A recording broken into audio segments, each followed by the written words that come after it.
Hello student, आज एक बार फिर आप लोग के लिए 11th क्लास के लिए बेसिक टर्म जो रिलेटेड कॉमर्स या अकाउंटिंग से है उसको लेकर आए हैं। एक वीडियो हमारा बेसिक का जो हिंदी में जा चुका है, और यदि आप नहीं देखे वो वीडियो तो आप इस वीडियो के डिस्क्रिप्शन में जाकर उसका लिंक रहेगा, आप देख सकते हैं। और यदि आपको कोई प्रॉब्लम हो, समझ में ना आए, तो मेरे व्हाट्सएप नंबर पर कमेंट करें। इस पर कमेंट करने से कोई फ़ायदा तो है नहीं। कोई पूछना चीज़ हो तो कमेंट इस पर ना करें। आप लोग व्हाट्सएप नंबर रहता है मेरा डिस्क्रिप्शन में, आप वहाँ से कमेंट कर सकते हैं। आज जो आप लोगों को बताने वाले हैं, एसेट्स के बारे में बताने वाले हैं। आज हम लोग पूरी तरह एसेट्स पर चर्चा करेंगे, संपत्ति पर। संपत्ति क्या है, तो देखिए चलते हैं हम लोग आज का वीडियो स्टार्ट करते हैं। एसेट्स को हम लोग दो कैटेगरी में डिवाइड किए हैं, आप देख सकते हैं। संपत्ति को हमने दो कैटेगरी में डिवाइड किया है। पहला कैटेगरी इसका होता है नॉन करेंट एसेट्स या फिक्स्ड एसेट्स, नॉन करेंट या फिक्स्ड एसेट्स, और दूसरा होता है करेंट एसेट्स। दूसरा क्या होता है? करेंट एसेट, यानी चालू संपत्ति। पहला होता है गैर चालू संपत्ति या अस्थाई संपत्ति, और दूसरा होता है चालू संपत्ति। आप देख सकते हैं। तो अभी और भी टाइप है इसके, लेकिन अभी तक हम लोग इसको ऊपर डिस्कस करेंगे, फिर आगे हम लोग टाइप पर डिस्कस करते बढ़ेंगे। ठीक है, आप ध्यान से वीडियो देखेंगे तो आपको ज़रूर एसेट्स के बारे में समझ में आ जाएगा। और ये जो समझना केवल 11th के बच्चों के लिए ही ज़रूरी नहीं है। हमारे जो 12th के बच्चे जो 12th के वीडियो देख रहे हैं, वो लोग भी देखेंगे तो उनके लिए बड़ा सुनहरा अवसर है कि एक ही टाइम में दो दो चीज़ आप लोगों को मिल जा रहा है पढ़ने को कोरोना काल में। तो आप लोग इसका फ़ायदा उठाएं और अपनी कॉमर्स की जो बेसिक है उसको मजबूत बनाएं। तो सबसे पहले हम लोग चर्चा करेंगे एसेट्स के बारे में, फिर इसको हम लोग डिस्कस करेंगे गैर चालू संपत्ति क्या है, अस्थाई संपत्ति क्या है, चालू संपत्ति क्या है, फिर इसके टाइप क्या है। जैसे जैसे हम लोग बढ़ेंगे उसके बाद आज इसी पर डिस्कस हम लोग को करना है। तो सबसे पहले पढ़ेंगे एसेट्स क्या है। व्यापार के स्वामी के द्वारा व्यापार के संचालन हेतु क्रय की गई सभी वस्तु संपत्तियां हैं। यानी व्यापार के स्वामी के द्वारा, ऑनर के द्वारा, मालिक के द्वारा व्यापार को चलाने के लिए जो भी वस्तु खरीद के लाई जाती है, संचालन हेतु क्रय करके लाई जाती है, उसको हम लोग संपत्ति कहते हैं। उसे हम लोग क्या कहते हैं? संपत्ति कहते हैं। कोई भी वस्तु बाजार से खरीद के लाए, कोई भी वस्तु खरीद के लाए बिजनेस में प्रयोग के लिए, उसे हम लोग संपत्ति कहते हैं। या एक दूसरा डिफिनीशन हमने दिया है कि संपत्तियों के अंतर्गत व्यापार के वे सभी साधन आते हैं जिन्हें मुद्रा में मापी जाने वाली लागत पर लिया गया है। यानी सिंपल भाषा में कह सकते हैं जिसको मुद्रा में मापा जा सकता है, वो सभी संपत्ति है। जैसे हम एक कोचिंग चलाने वाले हैं, तो हमारे लिए जो संपत्ति है, सबसे पहले bench, desk, marker, white board, और आज के डेट में आप लोगों को पढ़ाने के लिए मोबाइल, ये हमारे लिए एसेट्स है। यानी बिजनेस को ऑपरेट करने के लिए, कोचिंग को ऑपरेट करने के लिए, आप लोग को पढ़ाने के लिए ये इतने चीज़ हमें ज़रूरी है। ठीक है, इतने वस्तुएं हमें ज़रूरी है। तो ये मेरे लिए क्या है? एसेट्स है। क्या है? एसेट्स है। तो आज हम लोग बात कर रहे हैं एसेट्स। तो आप लोग समझ गए होंगे कि बाजार से कोई भी वस्तु संपत्ति खरीद के लाइए, कोई भी, वो आपके लिए एसेट्स है। आप अगर फार्मर के घर से बिलोंग करते हैं तो फार्मर ट्रैक्टर खरीद के लाते हैं, फार्मर बहुत सारे यंत्र खरीद के लाते हैं जो खेती में काम आता है, वो सब प्रॉपर्टी है, सभी संपत्ति है। खेत खरीदते हैं, ज़मीन खरीदते हैं, जो भी खरीदे, जो भी अपने लिए लाया जाए बिजनेस में, हालांकि हम लोग बिजनेस के स्तर पर बात कर रहे हैं, तो बिजनेस को संचालित करने के लिए जो भी आप वस्तुएं खरीद के लाइएगा वो एसेट्स है। जैसे हमारे बिजनेस पर आप लोग समझें, मेरे लिए मार्कर एसेट्स है, संपत्ति है। मेरे लिए मोबाइल अभी के लिए संपत्ति है, जो कि वही यूज करके आप लोगों को पढ़ा रहे हैं हम। बेंच डेस्क हमारे लिए प्रॉपर्टी है, व्हाइट बोर्ड हमारे लिए एसेट्स है। ठीक है, तो आप लोग एसेट्स का मतलब समझ गए होंगे। अब हम लोग चर्चा करेंगे कि गैर चालू संपत्ति या अस्थायी संपत्ति क्या है, या चालू संपत्ति क्या है, इस पर बात करेंगे।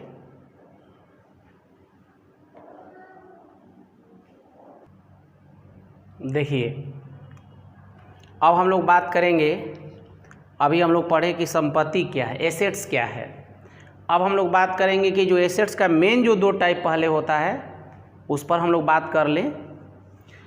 तो जैसे होता है कि एक होता है नॉन करेंट एसेट्स या फिक्स्ड एसेट्स, गैर चालू संपत्ति या अस्थायी संपत्ति, और चालू संपत्ति। तो सबसे पहले हम लोग जानेंगे गैर चालू संपत्ति क्या है।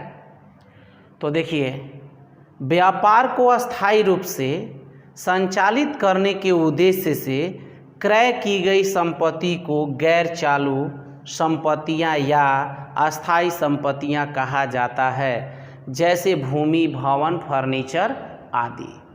जैसे देखिए, हम लोग ने पढ़ा कि कोई भी बाज़ार से कोई भी वस्तु व्यापार के लिए आप लाते हैं तो उसे हम लोग संपत्ति कहते हैं, या वैसे सभी साधन व्यापार का, व्यवसाय का, जिसको मनी में हम क्या कर सके, बदल सके, मनी में क्या कर सके, बदल सके, उसे हम लोग कहते हैं आपको अस्थायी संपत्ति। लेकिन उसमें से जो संपत्ति अस्थायी रूप से प्रयोग करने के लिए लाया जाता है, बेचने के लिए नहीं, तो उसे कहा जाता है अस्थायी संपत्ति या गैर चालू संपत्ति। और जैसे भूमि, भवन, फर्नीचर, और इनका दीर्घकालीन जीवन होने के कारण इसे फंसी पूंजी, ब्लॉक कैपिटल भी कहते हैं। जो भी आप भूमि खरीद लिए, जो भी आप भवन खरीद लिए, फर्नीचर खरीद लिए, तो वो तो बहुत दिन तक आप यूज करेंगे उसको, और उसमें आपका कैपिटल जो भी लगा वो ब्लॉक हो गया, इसलिए उसको ब्लॉक कैपिटल, फंसी हुई पूंजी भी कहा जाता है। तो अभी हम लोग देखिए कि गैर चालू संपत्ति या अस्थायी संपत्ति, यानी ऐसा संपत्ति जो व्यापार में प्रयोग के लिए लाया जाता है, बेचने के लिए नहीं। जैसे हमने बिल्डिंग बनवाया बिजनेस के लिए, वो अस्थायी संपत्ति है। जैसे कोई प्लॉट खरीदा बिजनेस के पर्पस से, वो अस्थायी संपत्ति है। कोई फर्नीचर खरीद लाया, वो हमारे लिए अस्थायी संपत्ति है। उसको हम बेचेंगे नहीं, प्रयोग करने के लिए हम ला रहे हैं, इसलिए वो हमारे लिए अस्थायी संपत्ति कहलाएगा। ठीक है,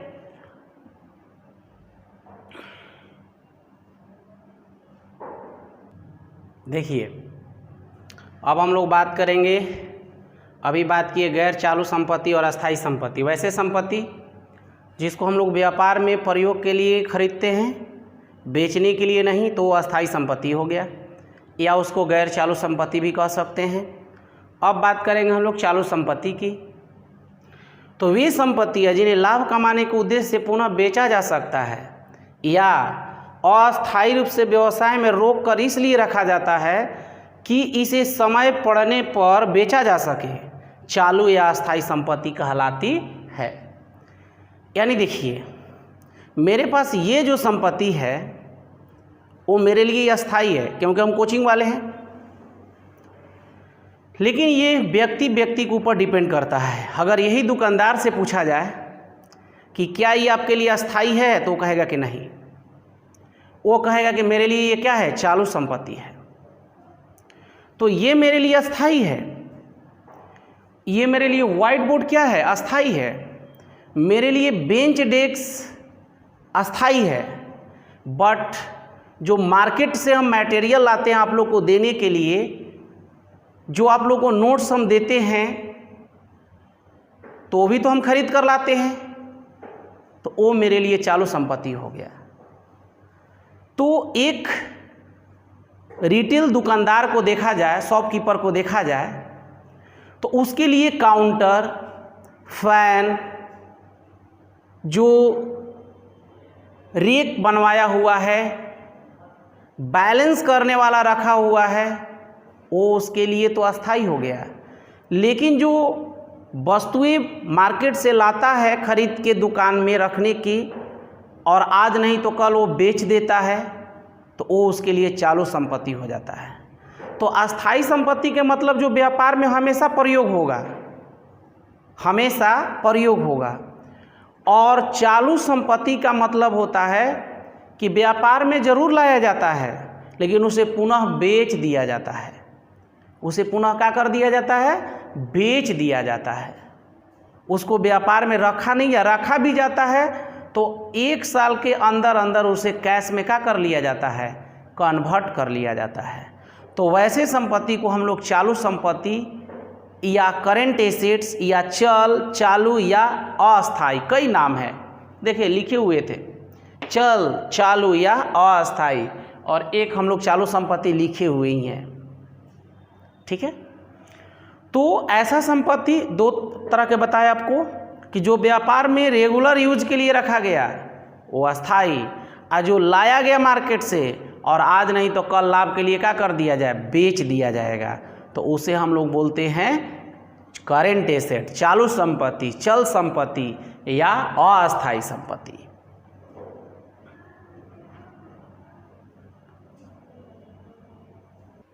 देखिए अब हम लोग बात करेंगे, अभी हम लोग पढ़े थे कि एसेट्स क्या है, और एसेट्स के 2 टाइप अभी डिवाइड किए थे, एक गैर चालू संपत्ति और दूसरा चालू संपत्ति। और अब हम पढ़ेंगे कि जो गैर चालू संपत्ति है, अस्थाई संपत्ति है, उसका 2 टाइप होता है। एक टाइप होता है टेनिजिबल एसेट्स और दूसरा होता है इनटेनिजिबल एसेट्स, दृष्टव्यय संपत्ति, अदृष्टव्यय संपत्ति। यानी दृष्टव्यय संपत्ति किसको बोलते हैं, वे संपत्ति जिनका भौतिक अस्तित्व होता है और देखा छुआ जा सकता है, दृष्टव्यय संपत्ति कहलाता है। जैसे भूमि, भवन, फर्नीचर, मशीन, माने वे संपत्ति जिसको हम देख सकते हैं और छू सकते हैं, वो मेरे लिए टेनिजिबल एसेट्स है, दृष्टव्यय संपत्ति है। और वे संपत्ति जिनका भौतिक आकार नहीं होने से देखा छुआ नहीं जा सकता है, अदृष्टव्यय संपत्ति कहा जाता है। जिसको हम देख छू सकते हैं वो दृष्टव्यय संपत्ति यानी टेनिजिबल, और जिसको देखा और छुआ नहीं जा सकता है उसको अदृष्टव्यय संपत्ति हम लोग कहते हैं, इनटेनिजिबल कहते हैं। तो आप लोग ने दृष्टव्यय संपत्ति यानी टेनिजिबल एसेट्स को तो आप लोग पहचान लिए कि भूमि, भवन, मशीन, फर्नीचर, बहुत सारी है जिसको हम देख सकते हैं और छू सकते हैं। लेकिन आप लोग इनटेनिजिबल एसेट्स में थोड़ा सा कंफ्यूजन होगा कि भाई कौन ऐसा एसेट्स है जिसको देखा और छुआ नहीं जा सकता है। तो उसका एग्जाम्पल है सबसे पहले ख्याति, जिसको इंग्लिश में गुडविल बोलते हैं। ख्याति यानी गुडविल। गुडविल मीन्स होता है कि गुडविल, ख्याति जो है एक आकर्षण शक्ति है जो ग्राहकों को अपने तरफ आकर्षित करती है। या आप कह सकते हैं कि किसी व्यापारी का या बिजनेसमैन का जो नेम फेम होता है, व्यापारी का जो रेपुटेशन होता है, व्यापारी का जो इज्जत प्रतिष्ठा होता है मार्केट में, वही उसका ख्याति है। ख्याति एक ऐसा संपत्ति है, ख्याति एक ऐसा संपत्ति है जिसको देखा और छुआ नहीं जा सकता है, बट फील किया जा सकता है, महसूस किया जा सकता है। और वो दिखता नहीं है आपको, उसको आपको महसूस करना होता है। जैसे आपके मोहल्ला में 2 रिटेल दुकान है, एक दुकान बहुत चलता है और एक दुकान नहीं चलता है। रीज़न, एक का व्यवहार अच्छा है इसलिए कस्टमर उनके पास बहुत ज़्यादा जाते हैं, और एक जो है उसके पास व्यवहार अच्छा नहीं है इसीलिए लोग वहाँ पर अच्छा नहीं जाते हैं। तो देखिए दोनों लोग वस्तु सेम रखा है, दोनों की सजावट एक जैसी है, कहाँ पर अंतर पड़ गया? तो उनकी व्यवहार खराब है, उनकी बोलने की तरीका खराब है, इसलिए उनके पास लोग नहीं जाते हैं। तो जिनके पास लोग जाते हैं जिस कारण से, या तो व्यवहार के कारण से या तो उनके वस्तु अच्छा क्वालिटी होने के कारण से, तो वही उनकी रिपोर्टेशन है, वही उनकी गुडविल है, वही उनकी ख्याति है, जिसको हम देख और छू नहीं सकते हैं पर महसूस कर सकते हैं। तो हम लोग बात करें टेनिजिबल और इनटेनिजिबल, दृष्टव्य और अदृष्टव्य संपत्ति। जिसको हम देख सकते हैं, छू सकते हैं, उसे हम लोग दृष्टव्य संपत्ति, टेनिजिबल एसेट्स, और जिसको देखा और छुआ नहीं जा सकता है उसको हम लोग अदृष्टव्य संपत्ति या इनटेनिजिबल, या कह सकते हैं जिसका भौतिक आकार हो, जैसे एयर, यह एयर है, हवा है, इसका कोई भौतिक आकार है नहीं है। लेकिन ये देखिए मार्कर है, इसका भौतिक आकार है, इसको हम देख सकते हैं, छू सकते हैं, तो ये टेनिजिबल, और जिसको देखा और छुआ नहीं जा सकता उसे इनटेनिजिबल। तो इनटेनिजिबल में पहला एग्जाम्पल आपने हमको हम दिए आपको ख्याति, गुडविल। जिस गुडविल क्या है? तो किसी का नेम फेम है। जैसे आपके मार्केट में कोई ऐसा दुकान होगा, केवल नाम रखने से लोग जान जाते हैं, नाम रखने से ही लोग जान जाते हैं और वहाँ पर चले जाते हैं। तो आप बात कर रहे हैं ख्याति हो गया, व्यापारिक चिन्ह, दूसरा एग्जाम्पल हम ट्रेडमार्क। देखिए ट्रेडमार्क को भी देखा और छुआ नहीं जा सकता है। जैसे कि कोई भी अपना ट्रेडमार्क होता है, व्यापारिक चिन्ह होता है, जैसे एयरटेल का अपना एयर ऐसे लिखा होता है, टाटा कंपनी का ऐसे गोल में टी बनाया होता है, महिंद्रा का ऐसे गोल में एम लिखा रहता है, महिंद्रा उसमें लिखा रहता है, तो वो अपना ट्रेडमार्क है। उषा का अपना अलग ट्रेडमार्क है, यानी अलग अलग कंपनी की अपनी अलग अलग ट्रेडमार्क है। उसे हम लोग देख, जैसे कि उसमें वो क्वालिटी नहीं है जिसमें केवल नेम है, देखा छुआ नहीं जा सकता है उसको, तो वो भी आपको इनटेनिजिबल में आएगा, अदृष्टव्य संपत्ति में आएगा। और एक आप लोग को एक और एग्जाम्पल दिए, कंप्यूटर सॉफ्टवेयर। ये तो आप लोग अच्छा से समझ गए होंगे। कंप्यूटर सॉफ्टवेयर या मोबाइल सॉफ्टवेयर जो भी है, उसे कितना हम लोग काम कर लेते हैं, लेकिन वो दिखता नहीं है। ये जो ख्याति जो व्यवसाय के क्षेत्र में अगर देखा जाए तो इस पर एक स्टेटमेंट है, एक स्टेटमेंट ये है कि ख्याति के बारे में कि यदि आपका पूंजी समाप्त हो जाए तो आपका कुछ भी समाप्त नहीं हुआ। यदि आपका कस्टमर कम हो रहे हैं तो कुछ आपको लॉस हो सकती है। यदि आपका ख्याति ही खराब हो गया, ख्याति समाप्त हो गया, तो समझिए सब कुछ समाप्त हो गया, आपके पास कुछ भी नहीं बचा। ये व्यावसायिक भाषा में देखा जाता है। तो हमने अभी पढ़ा कि जो गैर चालू संपत्ति या स्थायी संपत्ति है, यानी नॉन करेंट एसेट्स या फिक्स्ड एसेट्स है, वो दो कैटेगरी होता है। फर्स्ट टेनिजिबल और सेकेंड होता है इनटेनिजिबल, यानी जिसको हम देख सकते हैं, जिसका फिजिकल एग्जिस्टेंस हो, वो भौतिक रूप हो, उसको हम लोग बोलते हैं टेनिजिबल, और जिसमें फिजिकल एग्जिस्टेंस ना हो वो हमारे लिए क्या कहलाता है? इनटेनिजिबल एसेट्स। तो आप लोग आशा करते हैं कि समझ गए होंगे। देखिए अब हम लोग बात किए थे अभी कि नॉन करेंट एसेट्स या गैर चालू संपत्ति या स्थायी संपत्ति को दो भागों में बांटे थे, टेनिजिबल और इनटेनिजिबल, दृष्टव्य संपत्ति और अदृष्टव्य संपत्ति। लेकिन जो ये दृष्टव्य संपत्ति है, जो टेनिजिबल है, वो भी दो टाइप होता है, उसका भी हम आगे चल के दो टाइप करते हैं। फर्स्ट होता है क्षयशील संपत्ति यानी वेस्टिंग एसेट्स, और दूसरा होता है नॉन वेस्टिंग एसेट्स यानी गैर क्षयशील संपत्ति। तो सबसे पहले जानेंगे कि क्षयशील संपत्ति क्या है, वेस्टिंग एसेट्स क्या है। तो देखिए दिया है कि वे संपत्तियां जो प्रयोग करने के कारण समय बीतने के साथ साथ कम होती जाती है, क्षयशील संपत्ति कहलाती है। यानी देखिए वैसी संपत्ति जो समय के साथ साथ प्रयोग होने के कारण वो कम होते जाता है। जैसे कोयला की जो खान है, कोयला हम लोग निकालते हैं वहाँ से, तो कोयला दिन प्रतिदिन क्या होते जाता है? कम होते जाता है। जैसे पहाड़ तोड़ तोड़ के जो हम लोग अपने बिल्डिंग बनाने में उसका यूज़ कर रहे हैं, तो वो भी धीरे धीरे क्या होते जा रहा है? कम होते जा रहा है। तो वो वेस्टिंग एसेट्स वेस्टिंग एसेट्स होता है। उसके बाद है कि दूसरा है कि गैर क्षयशील संपत्ति यानी कि नॉन वेस्टिंग एसेट्स, गैर क्षयशील संपत्ति। गैर क्षयशील संपत्ति ऐसी संपत्ति को कहा जाता है जिसका 50 वर्ष से अधिक जीवन काल होता है। वैसे संपत्ति गैर क्षयशील संपत्ति होता है जिसका जीवन काल 50 वर्ष से अधिक अपेक्षा की जाती है, अपेक्षित होती है, मान्यता होती है। वैसे संपत्ति को हम लोग बोलते हैं गैर क्षयशील संपत्ति या नॉन वेस्टिंग एसेट्स।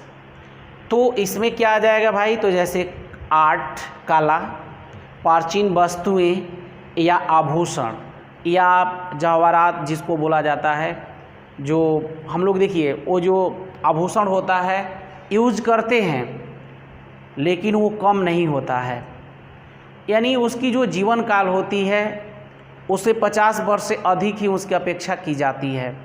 प्राचीन जो वस्तुएं हैं उनकी जो जीवन काल 50 वर्ष से अधिक ही अपेक्षा की जाती है। तो वैसे संपत्ति को हम लोग बोलते हैं गैर क्षयशील संपत्ति।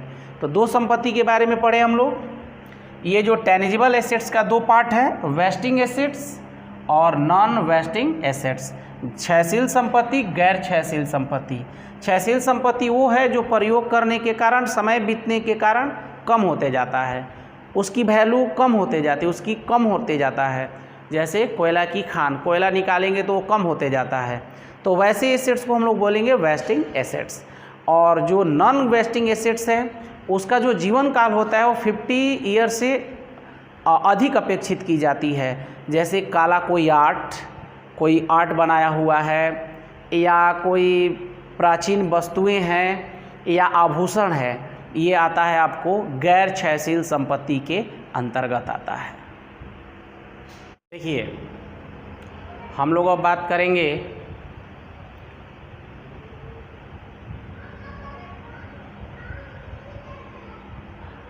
देखिए ध्यान दीजिए, जैसे हम लोग आप पहले बताए थे कि एसेट्स का दो टाइप है, non current assets, fixed assets. इसका भी बताया कि दो टाइप होता है, टेंजिबल और इनटेंजिबल। करेंट एसेट्स बताए थे और नॉन करेंट एसेट्स बताए थे। लेकिन एक आप लोगों नया एक एसेट्स जोड़ रहे हैं जो मेन 3 टाइप में जोड़िएगा, जिसको काल्पनिक संपत्तियां कहा जाता है या फिक्शियस एसेट्स कहा जाता है। जैसे कि non current assets, current assets और फिक्शियस एसेट्स या काल्पनिक संपत्ति, ये 3 मेन टाइप होते हैं। तो इसको मेन टाइप में तीनों जोड़ लीजिएगा। और नॉन करेंट एसेट्स में 2 टाइप अपना बताया आप लोग को, कि एक बताया आप लोग को कि टेंजिबल और एक बताया इनटेंजिबल। और दूसरी चीज़ इसमें करेंट एसेट्स में जो टाइप होता है केवल एक होता है, लिक्विड एसेट्स। इसका एक टाइप इसमें आता है, लिक्विड एसेट्स आता है।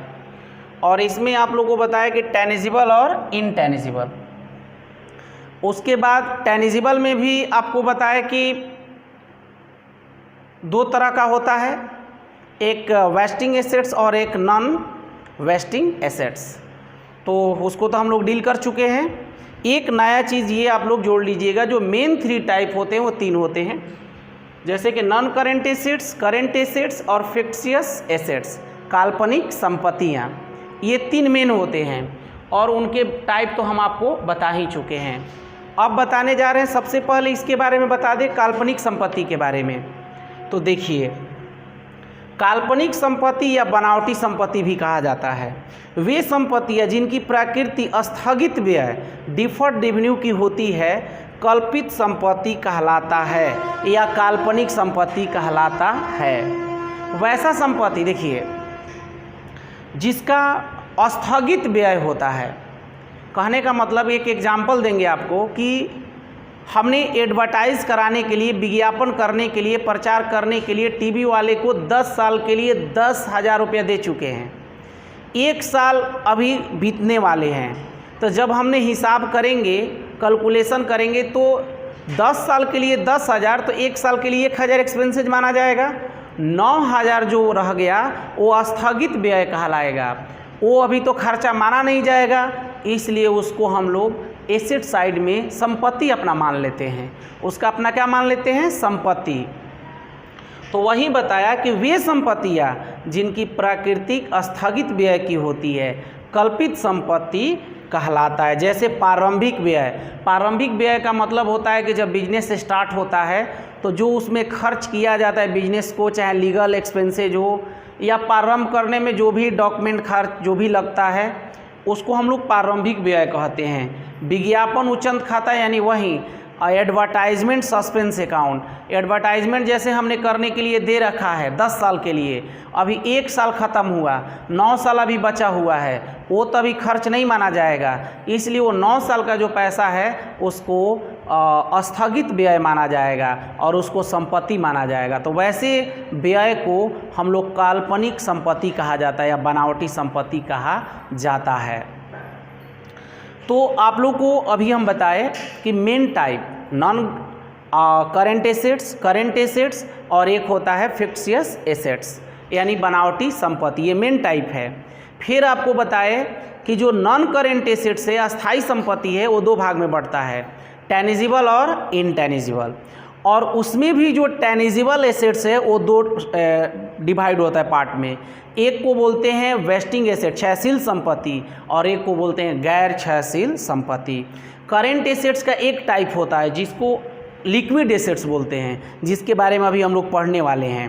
तो देखिए, तरल संपत्ति वे संपत्तियां हैं जो या तो नगद या रोकड़ के रूप में है या जिन्हें शीघ्र ही नगद में परिवर्तित किया जा सकता है, वैसे संपत्ति को हम लोग तरल संपत्ति कहते हैं। या तो कैश के रूप में है, या तो बैंक में जमा है, या ऐसा कोई संपत्ति जिसको हम जल्दी कैश में कन्वर्ट कर सकते हैं। एग्जाम्पल में हमने लिखा है रोकड़, मैंने कैश जो अपने पैकेट में हो, बैंक में रोकड़ यानी बैंक में हो, जल्दी हम जाकर निकाल सकते हैं।